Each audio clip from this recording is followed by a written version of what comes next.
আব্বা বিদেশ যাওয়ার কথা কইতেছি কতদিন ধরে, এই ব্যাপারে তো আমার লাগে তুমি কোনো কথাই কও না।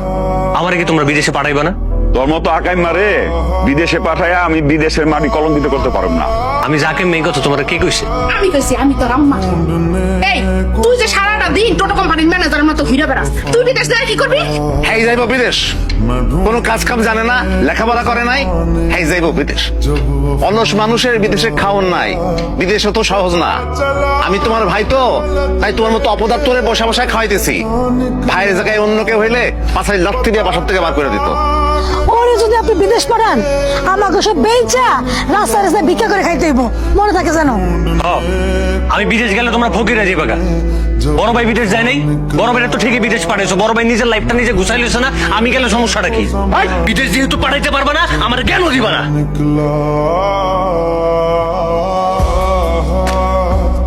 তোমার একটা কথা বলি, কি? আমার বাসা থেকে বিয়ার লেগে অনেক প্রেসার দেয়। 7টা বছর ধরে আমি তোমার লগে প্রেম করতেছি, অথচ পরিবারের কেউ কিচ্ছু জানে না। এখনো আমি কাউরে কিছু গিয়ে জানাইতে পারতেছি না। কেমনে জানাবো আমি? তুমি কিছু করো যে তোমার নিয়ে কমু যে আম্মা আব্বা আমি এই পোলার লগে বিয়া বসতে চাই। কথা নাই বার্তা নাই, খালি একটা কথা নিয়ে পড়া থাকো, বিদেশ যাবো বিদেশ যাবো বিদেশ যাবো। বিদেশ আমি পছন্দ করি, আমিও চাই তুমি বিদেশে যাও, কিন্তু এখন যেহেতু হইতাছে না, তাই আর কি করবা কও? আমি কয়দিন এমনি বসে থাকুম? তুমি জানো যে আমি এতদিন ধরে বিদেশে যেতে চাইতেছি। গতকালকে আমার বড় বেলার কথা হচ্ছে, আমার কি কইছে জানো? যে কাগজপত্র সব জমা দিয়ে দিচ্ছে, যে কোনো সময় একটা সুখবর হয়ে যেতে পারে। তুমি তুমি কোনো চিন্তাই করো না, একটা বার যদি খালি বিদেশে যাইতে পারি, বিদেশে যাওয়ার পর 3 মাসের মধ্যে তোমার লোক আমার বিয়ে সাথে সবকিছু আমি ফাইনাল করুম। তোমার এটা আমি কথা দিলাম। আব্বা, আপনি না টগর নে। কি রে টগর, তোর ফর্সা মুখ এমন কালো হয়ে গেল কেন? শোন, যেদিন ইনকাম করতে পারবি সেদিন মাছের বড় মাথাটা খাবি। এখন এই রেখা আমার তো এখন ইনকাম নেই, সব ইনকাম তুমি জবাই করে না, লিস্ট তো আমি জবাই খাক। যেদিন আমি ইনকাম করতে পারবো ওদিন মাছের মাথা মাছের লেঞ্জে সব আমি খাবো।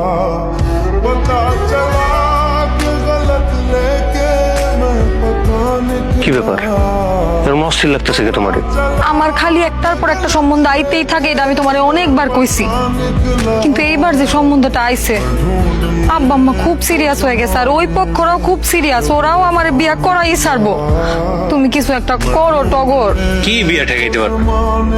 ক্লাস 7 থেকে প্রেম করতেছে, এরপর থেকে দেখতেছি প্রতিদিন এরকম 2টা-3টা প্রস্তাব আইতেই আছে। তোমার বিয়ে এখন পর্যন্ত হয়েছে? হয় নাই তো। বিয়ে যখন হইব একটু টগরের লাগিয়ে তোর লগে আমি আর একটা কথা কমু না। সুখবর আছে মালা, সুখবর। আমার স্বপ্ন পূরণ হয়ে গেছে। আমার বিদেশে যাওয়ার যে ভিসা পাওয়ার কথা ছিল ওটা আমি পেয়ে গেছি, জানো? আমি তো বিদেশ যাইতেছি গা। তুমি আর এখন আমারে কইতে পারবা না যে কিছু একটা করো, কিছু একটা করো। বাদিমের মতো ঘুরা বেড়াও কিনলে গা। আমার তো ইচ্ছা করতেছে পুরো গ্রামের মানুষ আমি চিল্লে চিল্লে জানাই দিই যে মালা, আমি তোমারে ভালোবাসি মালা। কি এবার তুমি কথা কইতেছো নাকি? খুশিতে কথা কইতে পারতেছো না, তাই তো আমি বুঝতে পারতেছি।